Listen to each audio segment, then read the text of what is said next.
Welcome to my video of 10 things you may or may not have known about Dota 2.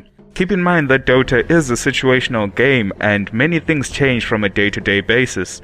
What I may explain to you now might not work in the future or may not have worked in the past either, so please keep this in mind and say what you think I was wrong about or what you think I should have further explained. But anyway, let's get straight to it.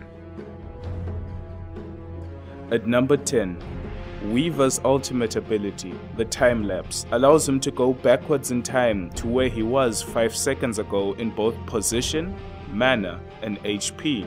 But this will not affect his gold, experience, or cooldowns. So you could use this to your advantage.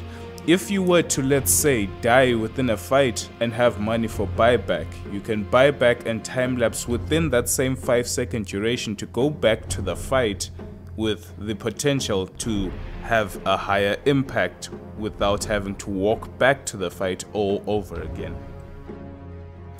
And at number 9, I remember back in the day when I started playing Dota 1, I used to think that it was easy to chase after Terrorblade because you just follow the flames no matter where he went. It would be quite difficult for the guy to juke you in the forest or anywhere else because the flames always led to him. He would have to do something crazy like make different patterns with his flames, but such isn't actually the case. Actually, how Terrorblade's flames work is that if you see him in plain sight, you are able to see his flames, and if you yourself go into the fog, you can only see the flames that you saw when you saw him in plain sight, and then the pattern stops. Only when you regain sight of him can you see the flames that lead up to him, but if you do not have him in plain sight, the flames will just end at the last moment where you saw Terrorblade in plain sight.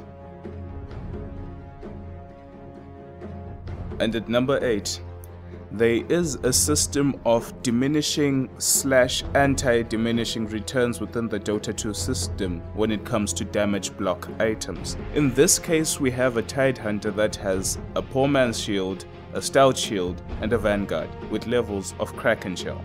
Now, Kraken Shell blocks up to 40 damage. Stout Shield blocks up to 10 damage on ranged units, as you've seen in this clip.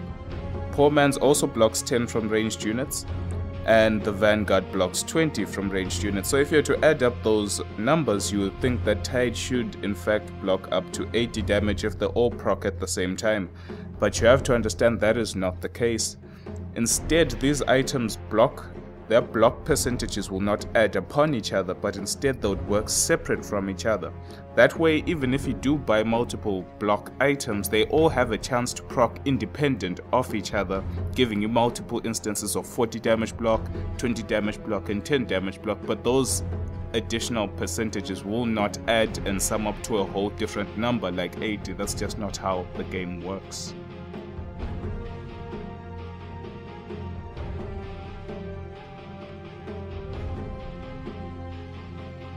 And at number 7, let this be testimony that Dota 2 mechanics are truly a diverse system indeed. There are many things to learn and many things to master, but there are loopholes as well that you should be aware of. The dual ultimate ability from Legion Commander should be able to mute all abilities during the duel. But in this case, if someone dies near Bloodseeker as said by his passive Bloodbath, he will regain some of his HP. The funny part is, he still regains his HP even if someone dies while he's dueling Legion Commander. This, to me, has to be a loophole if you understand how dueling and dooming someone works. And at number 6, this certain mechanic is something that was taken away from Morphling after TI1 as part of his nerfs, and was returned to him later on when he was rebuffed again. I'm not sure if it will be still available in the future, but Morphling is able to use any items or any abilities during waveform. This makes him more elusive and harder to kill, and of course it therefore increases his aggressive potential in the case of him trying to get a kill himself. So feel free to pick up any active abilities, or feel free to be able to cast items or use teleport scrolls or abilities during waveform to fully utilize the invincibility frames that waveform has. And at number 5, did you know that Riki's illusions are actually invisible? No matter whether these illusions came from a Manta style or an illusion rune, it does not matter, they fade into invisibility soon after.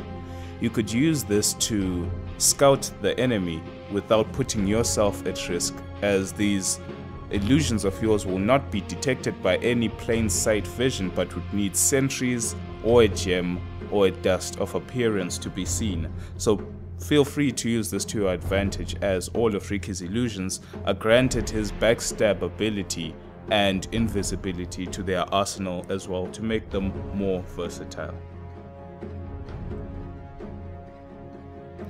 And at throwback number 4, this is a mechanic that used to exist within Dota and Dota 2 in the past, but no longer exists with us. Rest in peace to this mechanic. But anyway, the whole point is this: you can use Fissure to block enemy units or allied units, doesn't really matter. Fissure just makes an unpassable terrain, and we could use this to block the creeps and change their pathing to make them walk around the fissure.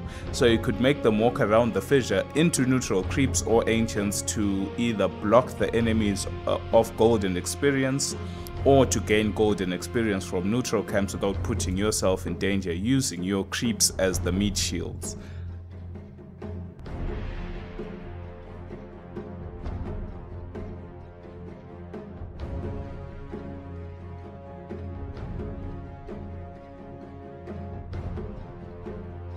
And at number 3, Slark's Dark Pact can be used to remove most negative debuffs that exist within the game. Though they may be instant or damage over time, this does not matter, as if you time the Dark Pact correctly, you will sacrifice a portion of your HP to remove the negative debuff.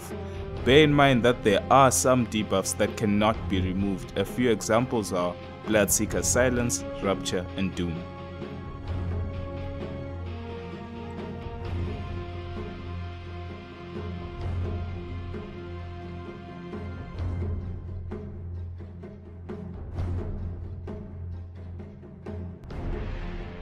And at number 2, still on the case of debuff and buff removers, there are some abilities in Dota 2 that can be used to remove negative debuffs of allies or yourself without sacrificing any HP, like Dark Pact would have done on Slark. Here are 2 examples of Abaddon's Aphotic Shield and Legion Commander's Press the Attack. So you could use these on your allies who have been stunned or slowed or any other negative debuff to give them a chance to escape and live just a little bit longer. And also, on the other note of buff removers, Bloodseeker's Silence is also able to remove buffs from other heroes, such as, for example, if Darkseer uses his haste, you are able to silence him and it would stop the haste.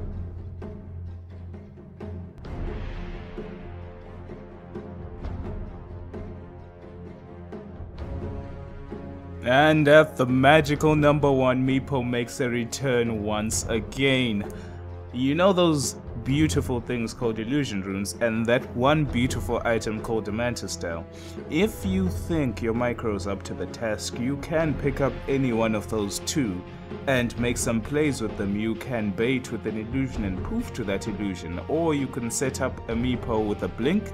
He can blink in between a certain amount of heroes or creeps, pop the Manta style, spread those illusions out and poof to 3 different locations at the same time with all the other Meepos that are out of the action. So did you know that Meepo could utilize illusions in this way?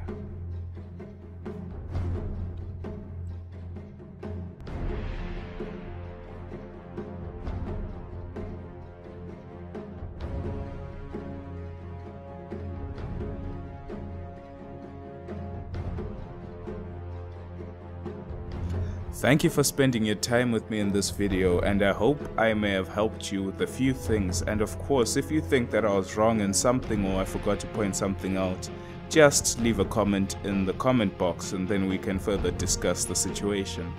Dota 2 is slowly evolving, and I am 100% sure that in the future there will be a lot more to talk about. So until that day comes, I'll see you soon.